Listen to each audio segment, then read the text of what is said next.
सन्यासी वेश, भगवा लिबास ओढ़े व्यक्ति को देख हम सभी का मानना है ऐसा व्यक्ति केवल ज्ञान उपदेश देने वाला हो सकता है। फिर कैसे योगी आदित्यनाथ, जिनका चित्र तक उत्तर प्रदेश के चुनावी बैनरों में नहीं था, जिसे पार्टी के वरिष्ठ नेताओं द्वारा पूर्ण रूप से स्वीकार भी नहीं किया जा रहा था, वो 19 मार्च 2017 को उत्तर प्रदेश जैसे विशाल राज्य का मुख्यमंत्री बन जाता है।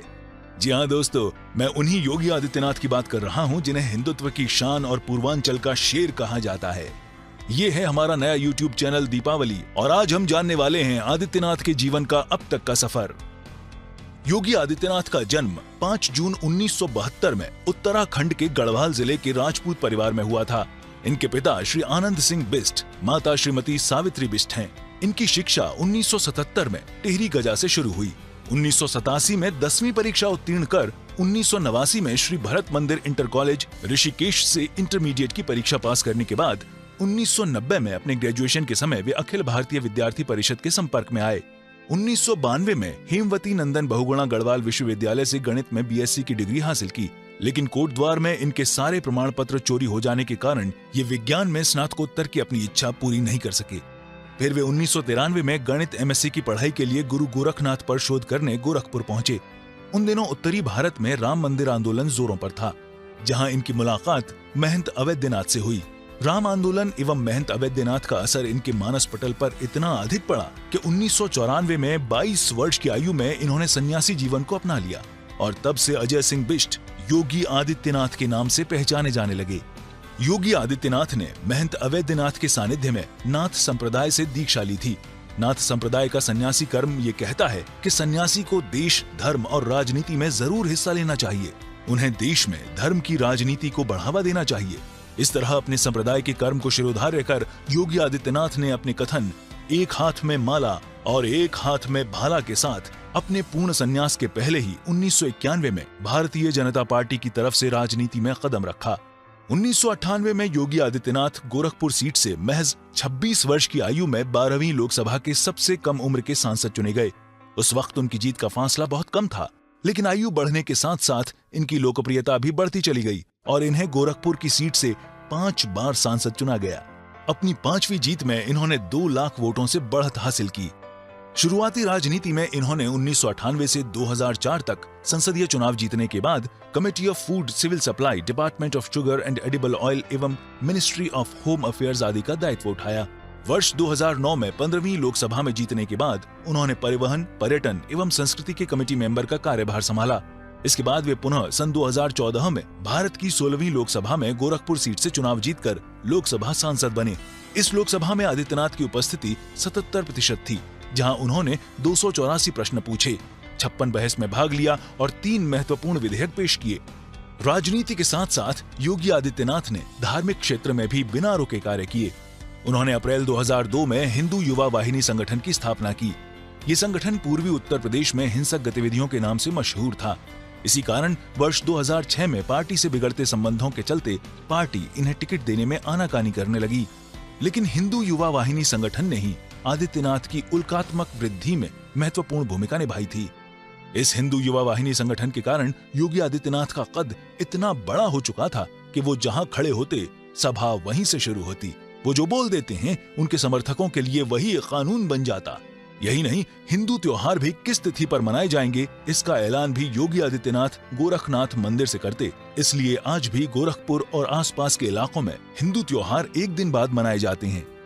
22 से 24 दिसंबर 2006 3 दिवसीय विराट हिंदू महासम्मेलन गोरखपुर में उप प्रधानमंत्री LK आडवाणी, RSS प्रमुख राजेंद्र सिंह और VHP प्रमुख अशोक सिंघल ने योगी आदित्यनाथ एवं हिंदू वाहिनी के वर्चस्व को करीब से देखा।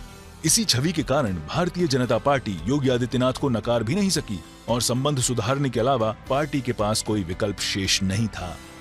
वक्त बढ़ने लगा, साथ ही योगी आदित्यनाथ की पहचान देश भर में फैलने लगी। 2005 में आदित्यनाथ ने शुद्धि अभियान में हिस्सा लिया, जिसमें उत्तर प्रदेश के एटा शहर से लगभग 1800 ईसाइयों को हिंदू धर्म में शामिल किया गया। इसके बाद विवादों और योगी आदित्यनाथ का चोली दामन का साथ रहा। वर्ष 2007 में अशांति फैलाने और दंगे भड़काने के आरोप में इन्हें जेल तक जाना पड़ा। इन्हीं विरोधों के कारण योगी आदित्यनाथ पर जानलेवा हमला भी हुआ। 2010 में इन्होंने महिला आरक्षण विधेयक का विरोध किया, जून 2015 में इन्होंने सूर्य नमस्कार न मानने वालों के खिलाफ आवाज उठाई। इसी वर्ष देश में छाए असहिष्णुता के विवाद के दौरान बॉलीवुड अभिनेता शाहरुख खान के खिलाफ बयान जारी किए। साथ ही अमेरिकी राष्ट्रपति डोनाल्ड ट्रंप के 7 इस्लामिक देशों के प्रतिबंध के फैसले की खुलेआम सराहना की। ये अपने हिंदूवादी भाषणों के कारण चर्चा का विषय बने रहे। इन्होंने खुलकर लव जिहाद, आतंकवाद, कश्मीर जैसी समस्याओं एवं गौ हत्या जैसे विषयों पर भाषण दिए और इन्हीं के कारण वे सदैव मीडिया की सुर्खियों में छाए रहे। इनकी बढ़ती लोकप्रियता और जमते कदमों को देख वर्ष 2017 में योगी आदित्यनाथ को उत्तर प्रदेश के विधानसभा चुनाव की जिम्मेदारी दी गई। कांग्रेस और समाजवादी पार्टी के गठबंधन के चलते भारतीय जनता पार्टी के लिए यह चुनाव एक बड़ी चुनौती के रूप में सामने आया।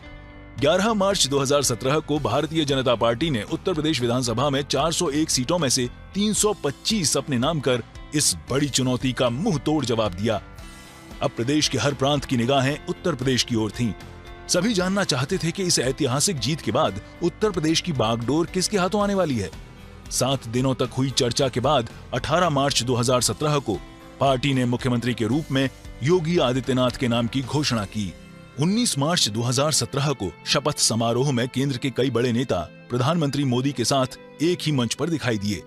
योगी ने मुख्यमंत्री बनते हुए समाज के सभी समुदायों और वर्गों के लिए कार्य करने की शपथ ली। इनके कैबिनेट में 2 उप मुख्यमंत्री के साथ कुल 47 मंत्री शामिल किए गए। मुख्यमंत्री पद का कार्यभार संभालते ही योगी आदित्यनाथ ने सबका साथ सबका विकास राष्ट्रीय नारे का जय घोष कर उत्तर प्रदेश की गलियों को हिला देने वाले भारी भरकम फैसले लिए, जिनमें अवैध कसाई खानों को बंद करवाना, महिलाओं की सुरक्षा के लिए एंटी रोमियो स्क्वाड का गठन एवं किसान भाइयों के लिए कर्ज माफी जैसी योजनाएं शामिल हैं। यही नहीं, नैतिक स्तर पर सुधार के लिए इन्होंने सरकारी संस्थाओं, विद्यालयों, महाविद्यालयों एवं अस्पतालों में तंबाकू गुटखा खाने पर भी रोक लगाई है। साथ ही आदेश का पालन न होने पर उचित कार्रवाई के निर्देश भी दिए। सभी मंत्रियों को उनकी संपत्ति का ब्यौरा देने के साथ साथ निजी गाड़ियों में लाल बत्ती के इस्तेमाल की साफ मनाही की गई। ऐसे कई चौंका देने वाले फैसले उत्तर प्रदेश के हित में लिए जा रहे हैं और लिए जाएंगे। योगी आदित्यनाथ ने जिस तरह अपने राज्य एवं मंत्रिमंडल को नियमों में बांधा है, उसी तरह वे खुद भी एक सरल, सादी एवं नियमों से बंधी दिनचर्या का पालन करते हैं। वो सुबह 3 बजे उठकर योगा एवं ध्यान से दिन की शुरुआत करते हैं। साथ ही इनके निवास स्थल पर गाय माता का विशेष स्थान है, जिनकी वे स्वयं के संरक्षण में देखभाल करते हैं। दोस्तों, ये था योगी आदित्यनाथ के जीवन का अब तक का बेहतरीन सफर। अगर आपको ये वीडियो अच्छा लगता है तो इसे जरूर लाइक करें। साथ ही हमारे चैनल दीपावली को सब्सक्राइब करें। धन्यवाद।